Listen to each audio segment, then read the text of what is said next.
Selamat pagi, salam sejahtera bagi kita semua. Perkenalkan, nama saya Gilvandri Mario Samuel Nababan, NIM 62232100069, kelas IKUR E, dosen pengampu Dr. Rika Nailufar Sinaga, MBiomed. Yang pertama adalah bagian sistem saraf. Salah satunya yang pertama adalah saraf otak. Merupakan organ yang sangat penting dan memiliki fungsi-fungsi yang kompleks, seperti kecerdasan, kesadaran, ingatan, dan lain sebagainya. Yang kedua, cerebellum. Cerebellum berfungsi untuk kontrol kontraksi otot, postur, dan keseimbangan. 3. Brainstem. Merupakan bagian yang sangat penting dari otak, terdiri dari beberapa bagian, yaitu pertama midbrain sebagai bagian brainstem yang penting. 4. Bagian otak. Cerebrum atau otak besar merupakan bagian yang sangat penting dari otak, terdiri dari dua hemisfer. Otak besar memiliki berat 83% dari total berat otak. Yang kelima, diencephalon membentuk pusat inti dari otak depan yang dikelilingi oleh belahan otak. Diencephalon terdiri dari talamus dan hipotalamus. Sistem saraf. Pengertian sistem saraf. Sistem saraf merupakan suatu struktur yang terdiri dari komponen-komponen sel saraf atau neuron. Sistem saraf bersama-sama dengan sistem hormon memelihara fungsi tubuh. Pada umumnya, sistem saraf berfungsi mengatur misalnya kontraksi otot, perubahan alat-alat tubuh bagian dalam yang berlangsung dengan cepat, dengan kecepatan sekresi beberapa kelenjar endokrin. Sistem saraf pada manusia memiliki sifat mengatur yang sangat kompleks dan khusus. Sistem saraf menerima berjuta-juta rangsangan yang berasal dari berbagai organ. Semua rangsangan tersebut akan bersatu untuk menentukan respon apa yang akan diberikan oleh tubuh. Sistem saraf sendiri terdiri dari otak, sumsum tulang belakang, organ-organ sensorik, dan semua saraf yang menghubungkan organ-organ ini dengan seluruh tubuh. Sistem saraf akan mengordinasikan setiap tindakan bagian tubuh dengan mengirimkan sinyal ke dan dari berbagai bagian tubuhnya. Bersama-sama, setiap organ ini bertanggung jawab untuk mengendalikan tubuh dan komunikasi di antara bagian-bagiannya. Contoh, saraf memberitahu jantung untuk berdata atau memberitahu paru-paru untuk bernapas tanpa kita sadari.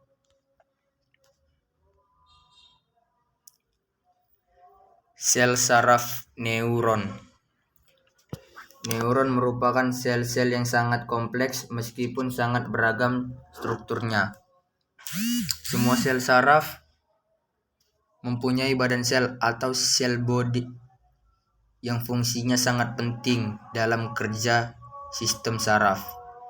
Dendrit. Kebanyakan dari sel saraf memiliki banyak dendrit yang merupakan perpanjangan atau percabangan dari badan sel.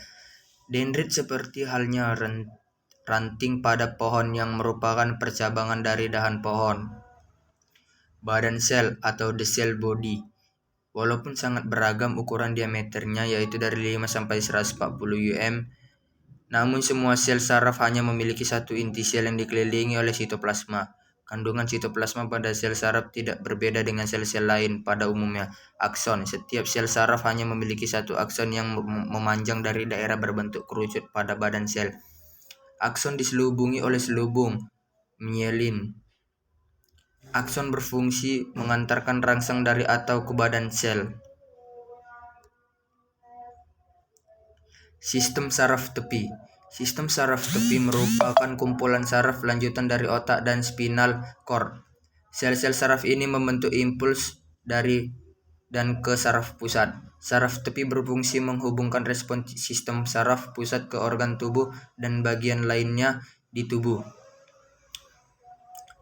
Saraf ini meluas dari sistem saraf pusat ke area terluar tubuh sebagai jalur penerimaan dan pengiriman rangsangan dari dan ke otak.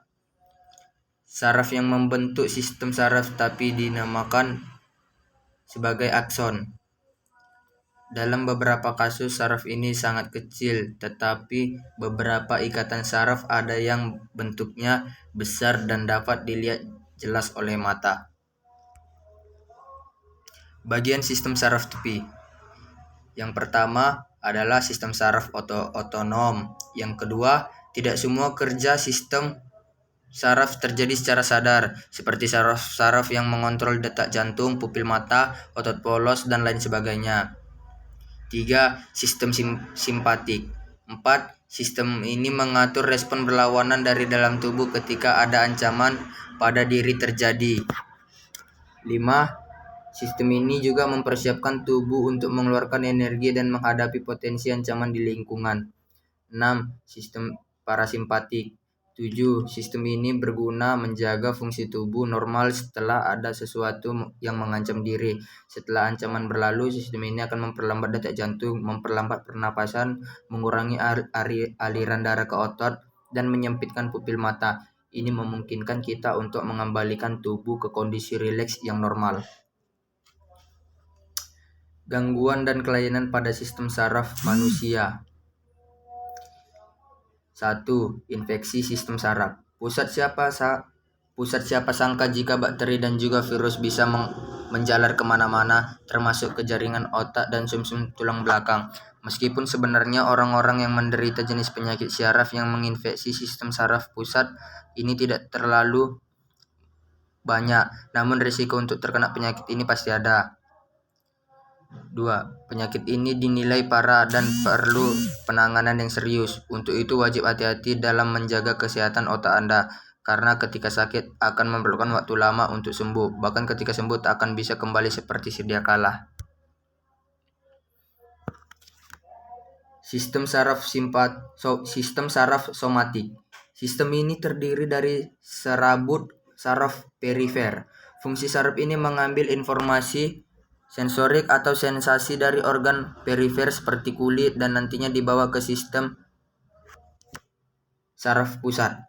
Pada saraf somatik juga terdiri serabut saraf motor yang keluar dari otak dan membawa pesan untuk menggerakkan tubuh yang dibantu oleh otot rangka. Misalnya, saat menyentuh termos panas, saraf sensorik membawa informasi bahwa ini adalah sensasi panas ke otak. Nah, setelah itu, saraf motorik memberitahu otak untuk menggerakkan otot-otot tangan, segera menghindar, melepas atau menarik tangan dari termos panas tersebut.